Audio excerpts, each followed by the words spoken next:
Bonjour.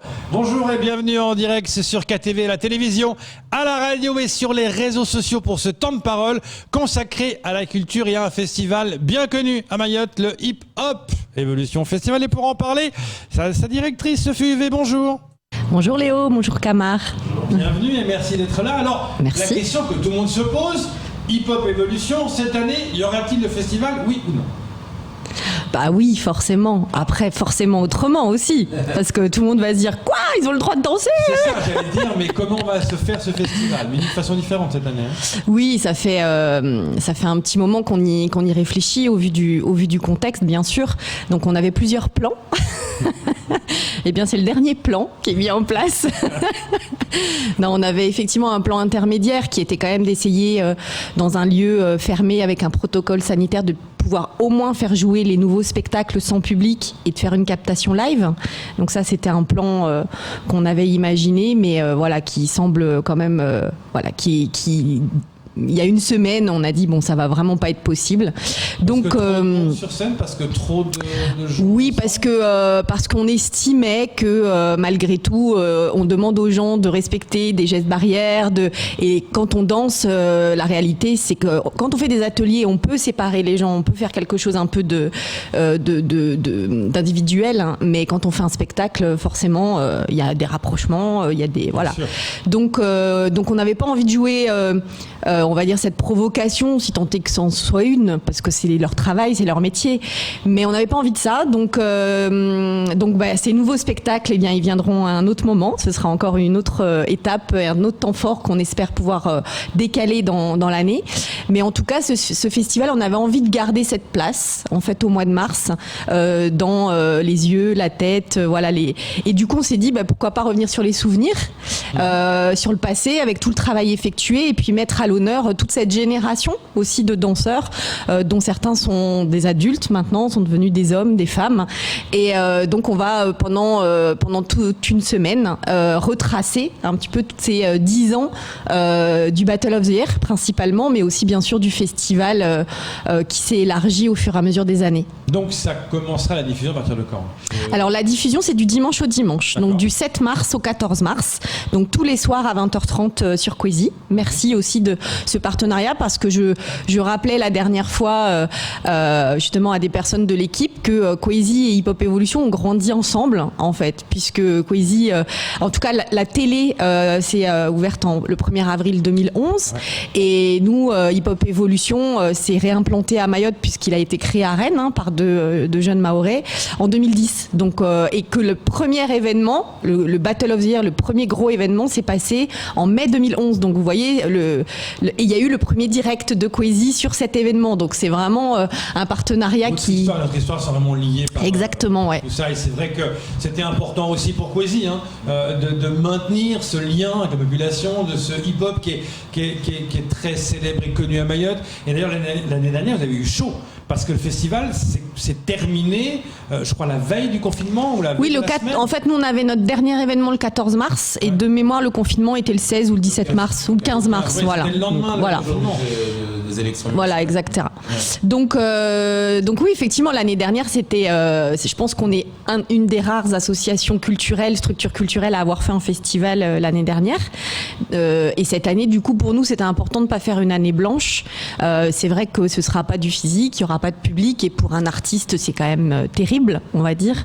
Mais on va essayer quand même de montrer tout le travail qui a été fait, et de rendre, de mettre un peu en lumière justement tous ces artistes de Mayotte qui n'ont pas pu exercer soit leur métier, soit leur pratique amateur depuis un an.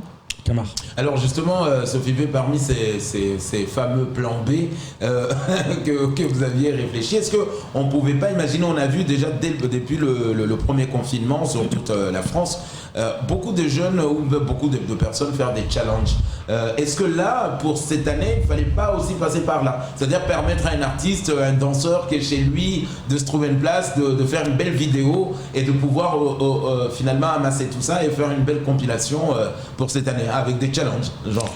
Alors, dans le cadre du festival, on aurait pu effectivement se poser cette question. Maintenant, tout le long de l'année 2020 et principalement sur la grande période du confinement en 2020, on a monté un challenge, d'Agony Challenge, avec les jeunes qui pouvaient effectivement, qui devaient envoyer des vidéos danser dans une des pièces de leur maison, pouvoir être créatifs par rapport à ces espaces, soit les petits espaces, soit les grands espaces, soit des cours intérieurs, etc.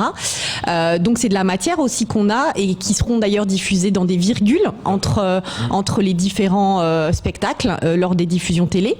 Maintenant, c'est vrai qu'on a pris ce parti de se dire bon, on mise pas sur ce qui est fait aujourd'hui, mais par contre on pioche en fait dans les archives, pardon.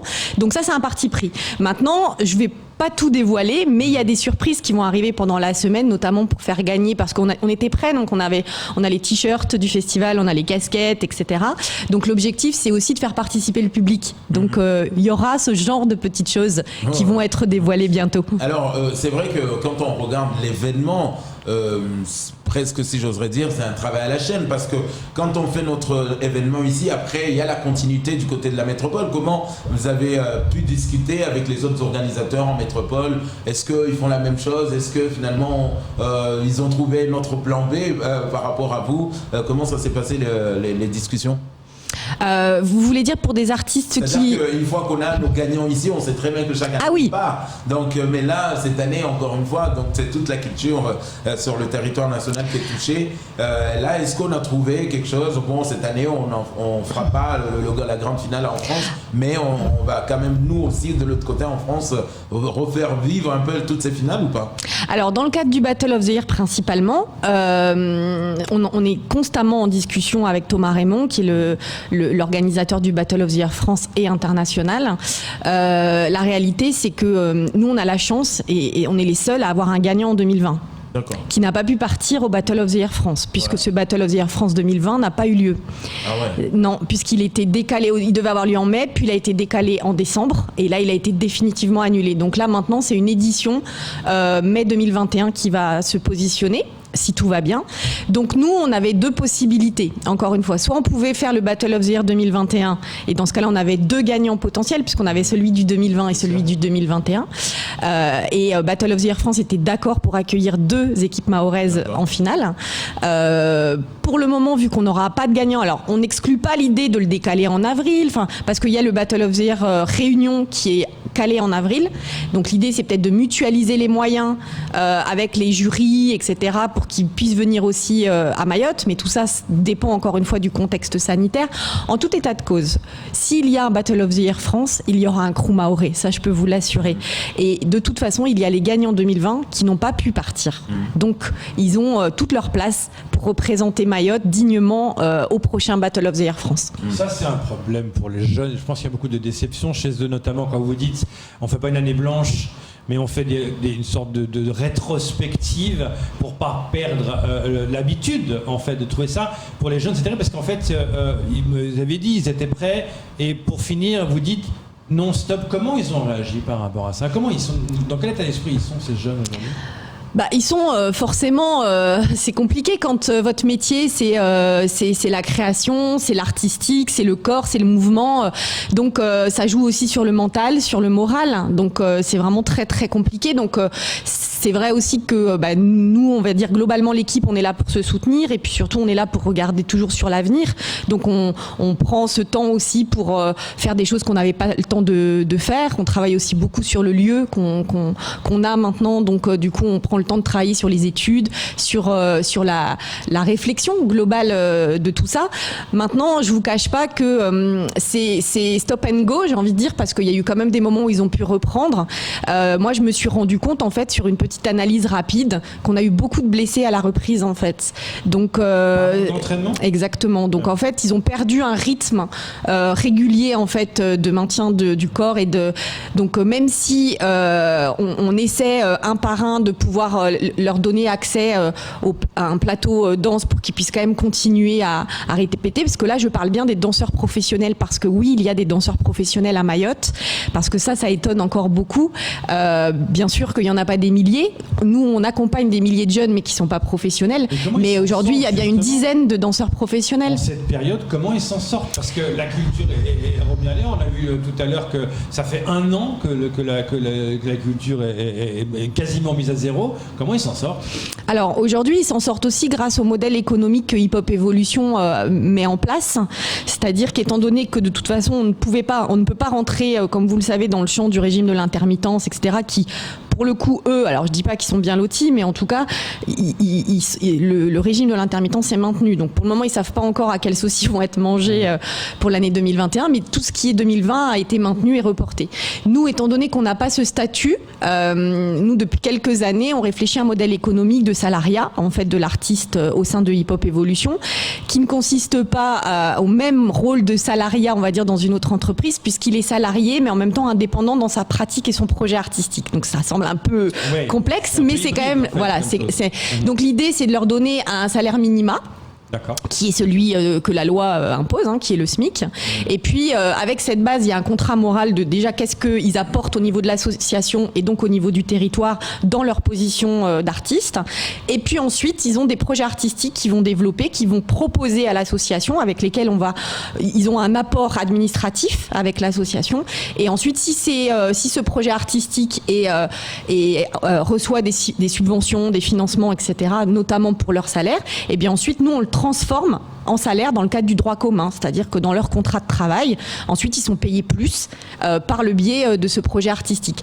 Donc la chance qu'ils ont, on va dire, c'est qu'ils n'ont plus de projet artistique. Donc vous comprenez bien que cette partie-là, ils peuvent plus l'avoir.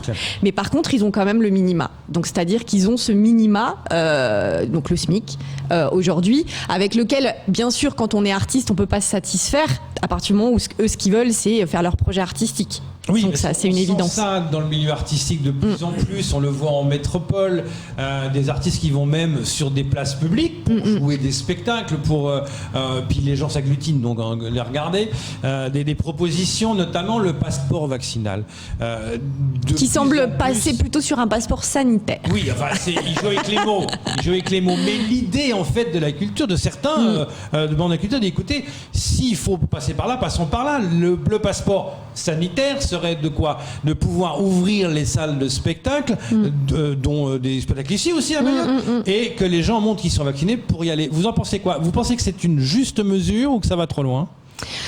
Moi, je pense que dans le pire, à un moment donné, il faut accepter effectivement on va dire des contraintes, ou en tout cas un minimum de contraintes. Après, nous, ce sera beaucoup plus compliqué parce que nous, nos espaces de diffusion, c'est la rue. Donc un passeport sanitaire dans la rue, je vois pas comment on peut le contrôler en fait. Ça, c'est une vraie problématique. Donc ça aussi, moi j'aimerais vraiment qu'on ait le temps d'en discuter avec nos partenaires. J'avoue que on avait pris plus le temps sur le premier confinement avec nos partenaires. Moi, j'avais trouvé ça intéressant de pouvoir échanger et discuter, puisqu'on avait mis en place des protocoles. On avait mis en place une formation en lien aussi avec l'éducation nationale pour apporter aussi la dimension artistique sur comment apporter les gestes barrières d'une manière créative pour les enfants notamment, et les maternelles et les primaires. Et moi je trouve que c'est un peu retombé comme un soufflé. Alors c'est ma perception, ça veut pas dire que c'est comme ça que ça a été fait, mais j'ai l'impression qu'on n'a pas tellement fait confiance en fait aux artistes là-dessus, parce que justement on était trop rigide sur et le côté un peu peur, irresponsabilité, ça je peux l'entendre, mais à un moment donné, même les choses les plus dures, si on les prend avec un petit peu plus de légèreté, de ludique, de manière un petit peu plus ludique, il y a des choses qui peuvent être un petit peu plus agréables, on va dire. Donc voilà, je pense que le temps de la discussion aujourd'hui et de l'échange est moins important, peut-être parce que aussi les gens sont fatigués, les gens s'essoufflent. J'essaye de trouver des réponses à tout ça, mais en tout cas nous on est toujours là, et d'ailleurs c'est pour ça qu'on décide avec ce temps fort, avec ce festival, de l'affirmer bien fort, qu'on est là, que les jeunes sont toujours là, qu'ils ont envie, qui sont prêts à se plier effectivement à des contraintes, même si c'est très dur pour eux, parce que les plus petits, je pense à la Hip Hop Academy, c'est tous les jours où les jeunes nous appellent, tous les jours où ils nous disent mais quand est-ce qu'on va recommencer, quand est-ce qu'on vient, on en a marre, nous. Donc je comprends, voilà. Et à quoi ça ressemble Hip Hop Evolution? Souvenez-vous, on va se faire du bien quelques secondes avec un petit truc qu'on vous a réservé, c'est une surprise du jour. Regardez à quoi ça ressemble Hip Hop Evolution. Regardez.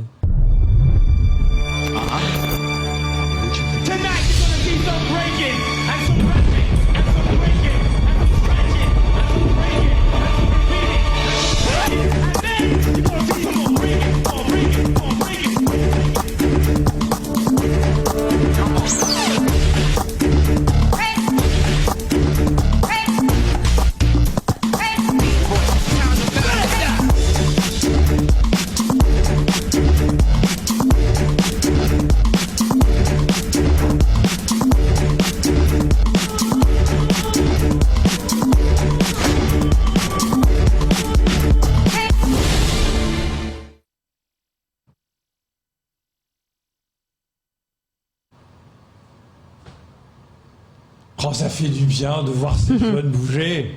Ça fait du bien.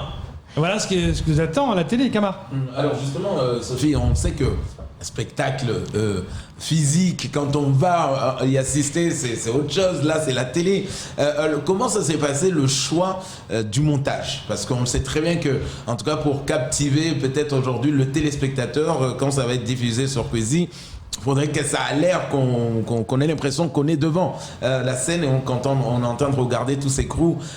Ça a été difficile quand même au niveau de... On sait que les spectacles ont été filmés en entier, mais pour aller piocher, savoir à quel moment, où est-ce qu'on a décidé, on met le spectacle comme il a été et puis on laisse tourner. Non, alors l'objectif, et c'est vraiment un pari fou parce que je pense que je sais pas s'il y a eu d'autres chaînes même en métropole qui a déjà fait une semaine comme ça artistique complète, donc moi je trouve que c'est uniquement à la télé, je pense pas.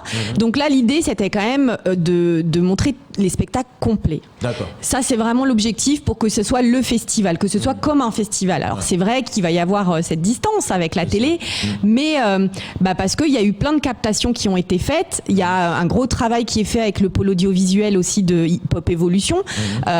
Donc il y a plein de jeunes danseurs, globalement qui aussi s'essaient à la vidéo, à l'audiovisuel, au montage. Donc c'est aussi de mettre en avant ces compétences-là qu'on accompagne aussi au sein de l'association.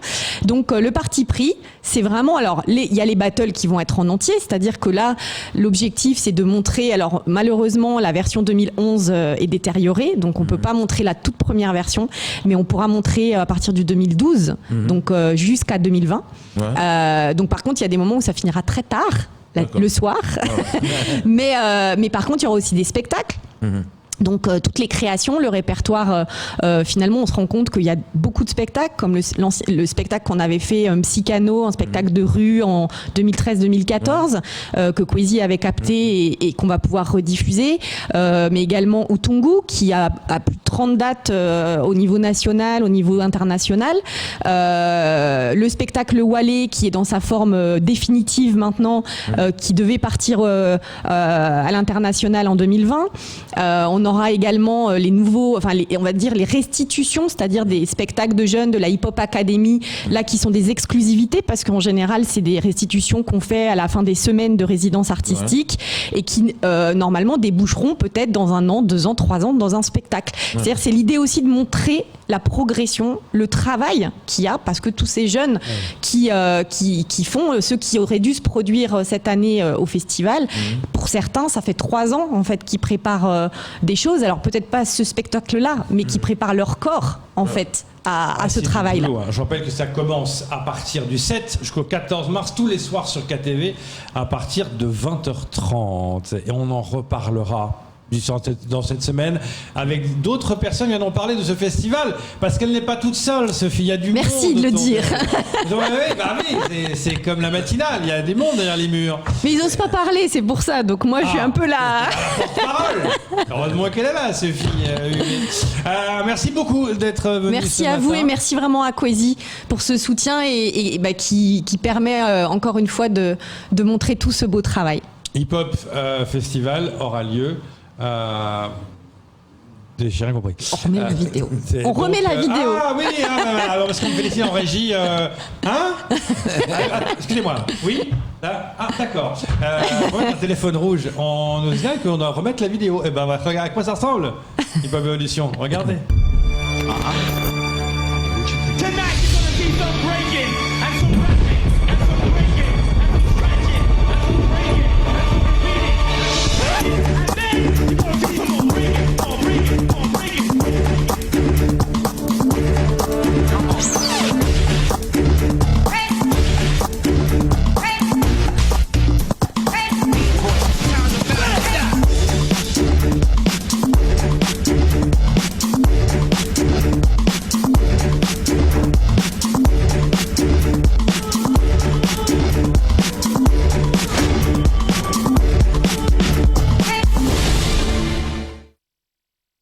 Et voilà à quoi ça ressemble. C'est tout pour ce temps de parole. Tout de suite, la suite de vos programmes.